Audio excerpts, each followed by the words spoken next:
আজকে চলে আসলাম তোমাদের সবার সঙ্গে গোবিন্দভোগ চালের বাসন্তী পোলাওয়ের রেসিপি শেয়ার করার জন্য। তোমরা অনেকেই আমাদের কাছে পোলাওয়ের রেসিপি জানতে চেয়েছিলে। এই পোলাওটাকে আমরা দম পোলাও বলে থাকি, কারণ এই পোলাওটা রান্না করার পর বেশ কিছুক্ষণ একে দমে রাখা হয়। প্রথমেই আমরা ভালো কোয়ালিটির গোবিন্দভোগ চাল নিয়ে ভালো করে জল দিয়ে ধুয়ে নিয়ে নেটের মাধ্যমে জল ছেঁকে নিয়েছিলাম। চাল থেকে ভালোভাবে জল ঝরে গেলে এবার চালটাকে সুন্দর করে ম্যারিনেট করে নেওয়ার পালা। আমরা এখানে সেরকম একটা কিছু দেব না, শুধুমাত্র এখানে হলুদ গুঁড়ো আর বেশ কিছুটা ঘি ব্যবহার করেছি।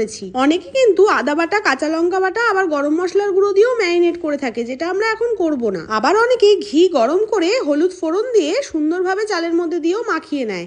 আমরা এখানে কাঁচা ঘি আর হলুদ গুঁড়ো দিয়েই ভালো করে মাখিয়ে নিয়েছিলাম আর 30 মিনিট মতন ঢাকা দিয়েও রেখে দিয়েছিলাম। এবার একটা ডেচকির মধ্যে রিফাইন তেল গরম করে গোটা গরম মশলা ও তেজপাতা ফোড়ন দিয়ে কাজু কিশমিশটাকে ভালোভাবে নেড়ে চেড়ে ভেজে নেওয়া হচ্ছে। কাজু কিশমিশ ভাজা হয়ে গেলে পরিমাণ মতন জল দিয়ে দেওয়া হলো। অনেকে এখানে গরম জলও ব্যবহার করে থাকে। এখানে জলের অনুপাতটা অনেক গুরুত্বপূর্ণ। জল কম হলে চাল সিদ্ধ হবে না, আবার বেশি হয়ে গেলে পোলাও ঝুরঝুরে না হয়ে নরম হয়ে যাবে। অন্যদিকে কড়াইতে অনেকটা ঘি গরম করে আমরা কিন্তু পোলাওয়ের চালটা সুন্দর করে নেড়ে চেড়ে ভালো করে ভেজে নিচ্ছি। আর এদিকে ডেচকিতে জলও গরম হয়ে গেছে। এবার ভালো করে ভেজে নেওয়া পোলাওয়ের চালগুলো আমরা জলের মধ্যে দিয়ে দিলাম। এবার জলের মধ্যে দিয়ে দিলাম 1 লিটার কাঁচা দুধ, গরম মশলার গুঁড়ো আর পরিমাণ মতন নুন ও চিনি। আর দেখো, জলের মধ্যে সামান্য সাজিরেও ব্যবহার করেছি। চাল সেদ্ধ হয়ে আসলে গ্যাস কিন্তু আমরা বন্ধ করে দিয়েছি। এবার একে দমে বসানোর পালা। সুন্দর করে কলা পাতাগুলোকে কেটে ধুয়ে চালের উপর দিয়ে সুন্দর করে ঢেকে ঢাকনা চাপা দিয়ে দেওয়া হলো। ঠিক 30 মিনিট পর ঢাকনা খুলে কলা পাতা সরিয়ে দম ভেঙে নেওয়ার পালা। আর এইভাবেই তোমরা বানিয়ে ফেলতে পারবে বিয়ে বাড়ির স্বাদের বাসন্তী পোলাও। অনেকে ওপর থেকে গোলাপ জল ও কেওড়া জলও ব্যবহার করে থাকে, যেটা আমাদের মোটেও ভালো লাগে না। আমরা কিন্তু ওপর থেকে ঘি ছড়িয়ে নিচ্ছি, যাতে পোলাওয়ের টেস্ট আরো দ্বিগুণ হয়। তোমরা চাইলে ওপর দিয়ে বাটারও ব্যবহার করতে পারো।